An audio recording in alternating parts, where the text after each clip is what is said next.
It's officially March, or as the Ultramarine simps like to say, it's March for McCrag. And as I've been waffling about now for the past couple of months, this is the month 11th edition gets announced. Adepticon's at the end of the month. There's a big 2-hour preview. There's a bunch of stuff I want to talk about in regards of some rules rumors I've heard today. Also some things that's happening at Warhammer World, which again is a little bit spicy. That it's all adding to the evidence of this upcoming announcement. So let's jump in. Let's get looking at things. And of course, let's get waffling. So let's start with the rumor stuff first. And of course, before we jump into rumors, please remember, rumors are rumors. They're not facts. They're all lies. Like I said, nothing is confirmed. Nothing is real unless it's showing off over on the GW socials or GW confirm it themselves. So please take rumors for what they are, rumors and not facts. Now, that being said, let's talk about one of the rule objectives which I've heard, and I'm actually hoping this does turn out true, because for those people who watch my channel, you'll know that one of my biggest complaints about Warhammer 40,000 is the terrain. When I look at a tabletop, normally mostly in competitively, it's just a bunch of like L shapes. It's so boring, it's so uninspiring, there's no narrative there, it's just meh. But what I'm hearing now with some of the new rules is that Games Workshop want to try and change this. They want to make the boards look more appealing. And one of the ways they're going to try and do that is actually make objectives terrain. So, for example, what I'm hearing is that you've got to get destroyed vehicles, destroyed ruins, destroyed equipment, like physical, actual objective markers, rather than just, you know, a boring coin that's on the tabletop, a boring little mat that is, you know, that big kind of thing. You're actually going to have cool looking, like exploded tanks, exploding buildings and stuff. So when you're fighting over these objectives, it's like you're literally fighting on a battlefield. You're not fighting over just a little bit of a mat on top of a mat kind of thing, which again, I'm hoping it turns out to be true.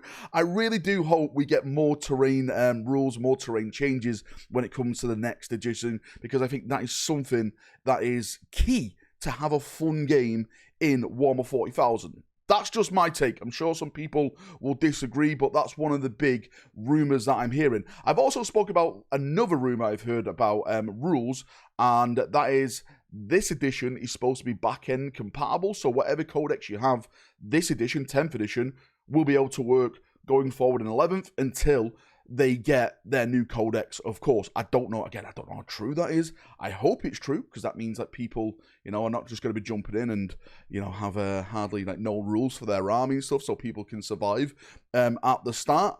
But does that sound like Games Workshop to you?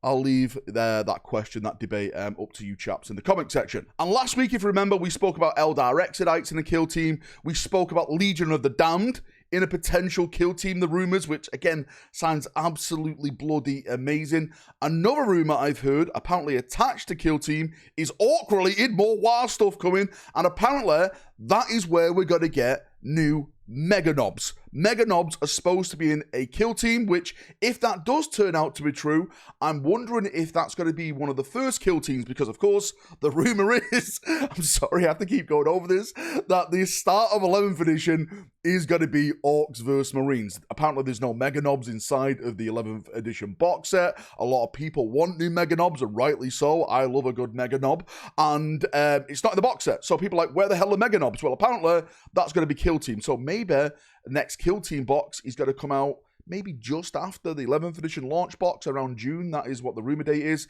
and that's when we'll get new Mega Knobs on top of all the new Ork stuff that apparently is going to be shown off. Well, I say shown off, that is going to be announced this month. And briefly, just on the subject of Adepticon, I'm going to put the image up in the background right now so everyone is aware. Yes, we are getting a Warhammer preview show. It is a 2-hour Warhammer preview show.